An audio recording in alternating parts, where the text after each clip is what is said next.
The big game is fast approaching, but wait, you still haven't got your tickets. You've spent hours searching, but you're still confused about ticket prices. Time to stop searching.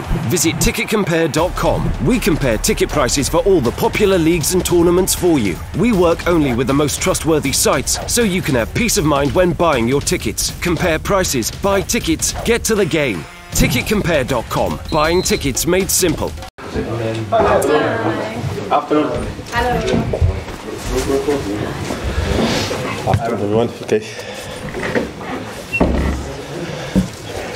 Hi Rafa, have you survived a week in the snow here in Newcastle? Yeah, it was fine. I think it is to change a little bit the weather is good because that means that you are awake. Sometimes you go to Canarias and you are 25 degrees every day. So you need to know. When I was in Tenerife, I would say, I'm joking with Ayoce, you didn't know when it was Christmas because it was 25 degrees. They changed the flowers and then, Christmas time. So now I think it's fine, it's not a problem. You sound like you've caught the cold this week. Is that because you were training with your shorts on? No, we were fine. It was just to check the pitch and that's it. So we have the indoor and the players are training well and it's fine. So obviously if you have a good weather, you can train much better, but it's a pity that you don't have the pitch fine. Yesterday we were working very hard trying to leave the pitch fine and we will train today on the grass.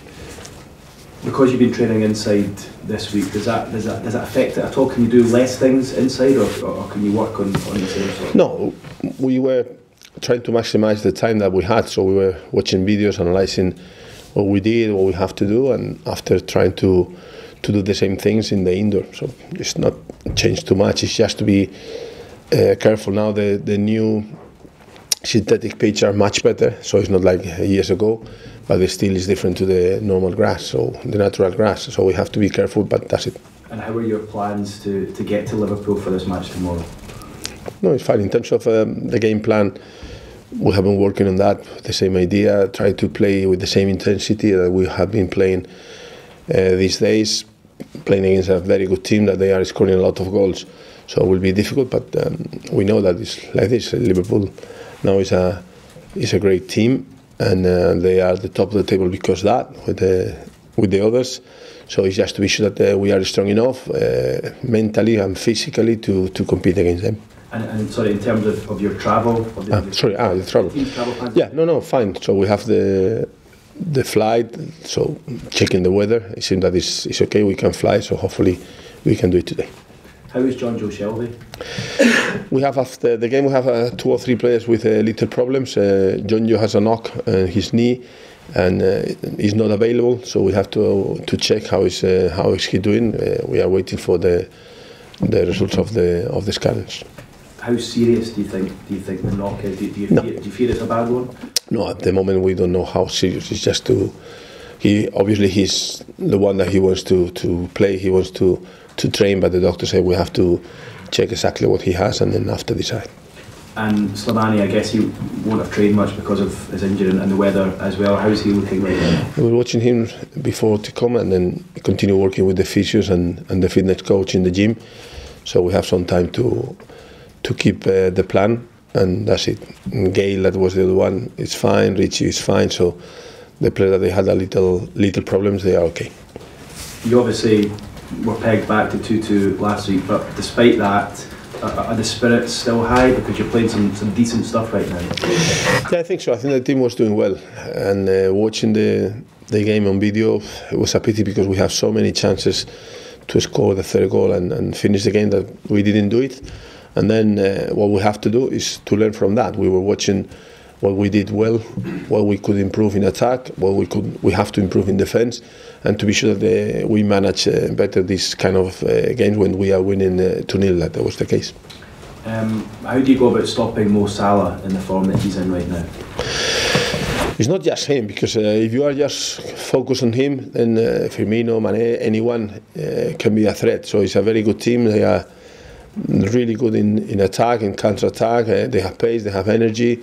So it's just to be sure that it's not just him, you control everyone. The way to do that is just try our best in terms of concentration and intensity, and then try to play as good as we can to create chances and take the chances. How impressed have you been with Salah's improvement this season? To be fair, I knew him really well because we were following him years ago when he came to England. I have a friend that he's working in Egypt, and then he knows some players, and then we were talking about these options, but obviously you cannot, with the money available now, you cannot, but has improved a lot. I think Jurgen Klopp is doing a good job because he has an offensive team, offensive mentality, and he's always, I was reading some comment that he did the other day in an interview about stay higher, and then he's always close to the box, and then he can score goals because he has the pace and the ability to do it. Where were you? Where were you the manager when you were tracking? We're watching before Italy also and before England, so I don't know what I was, but before Napoli, so we were watching him before. It's amazing to see a winger. I know he obviously plays like inside, but to see a winger score so many goals, isn't it? Yeah, but it's his pace, his ability. So when he was in Italy, he was a key player for Roma also. Then we know that when you have pace, ability, and then your team create a lot of chances, normally you will score goals. Rafa, how much encouragement can you take from the win over Manchester United going into what is clearly going to be another very difficult game? Yeah, I think it will be different, but still we know when we play against them here, so they have possession, but they have the pace to play counter-attack, so it's not that we will control the game passing the ball, because as soon as they regain, they are really good. You see against Porto, the way that they were playing counter-attack, but then when they have the ball, the way that they pass the ball, the pace, the ability that they have, so it's so difficult that you have to have this confidence coming from the game against Manchester United, coming from the first half against Bournemouth, so a lot of positive that we have seen these days, so we have to be sure that we replicate this at Anfield. And the fact that you've already drawn with them at St James's Park this season as well. Yeah, we're watching the clips, we had a penalty at the end. That could be different, but yeah, we were working really hard trying to do what we have to do, and I think will be very similar.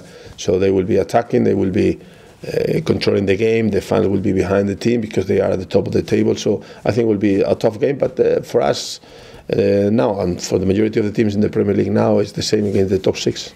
And obviously a return to you, a return for you to Anfield as well. Is that still a special place for you as a former Liverpool manager going back there? Yeah, for sure. I think we won so many things there in the time that I was around, that we were enjoying every minute. So I think always, if you compare our fans, their fans, very similar. So my family is still there, so I go, and then I have a lot of friends. And even when you go away to play against Bournemouth, for example, then you have some fans, and then a lot of them they are Liverpool fans. So then I think it's obviously the connection is there. I know we've talked about it before, but it is uncanny, that similarity between the relationship that you have with the Liverpool fans and the Newcastle fans as well. Yeah, I was 6 years there. We won 4 trophies, 3 finals, a semi-final of the Europa League, so too many things at this time. So hopefully, if I can do similar things here, the connection will be very similar too. But at the moment it's fine because the fans, they appreciate the work that we are doing here, and the fans, they appreciate the work that we were doing there. And I know you focus on the game, you focus on the team you're with now, but will you allow yourself to enjoy that side of the day as well, going back to a club where obviously they hold you in such high esteem? Yeah, in terms of to be around the city, friends, for sure, but the main thing for me is try to win. This is the game that normally you say, I want to win, but at the same time, you wish them all the best. But always I say the same when I have these situations, it's all the best after this game. So then I think that the relationship, the connection is so obvious that it's just for us is to be sure that we do our best for this game, and after wish them all the best. And in terms of Newcastle's record at Anfield, it is poor. They haven't won there since 1994, so you will need to rewrite the record books if you want that league win since 1994. Yeah, I think every year is different. They have a different team, we have a different team, different situation, but still the last year we drew, and then okay, hopefully we can play well and we can score goals, and then we change the stats. That's okay. Yes. Okay. Well, thank you. Thank you very much. See you.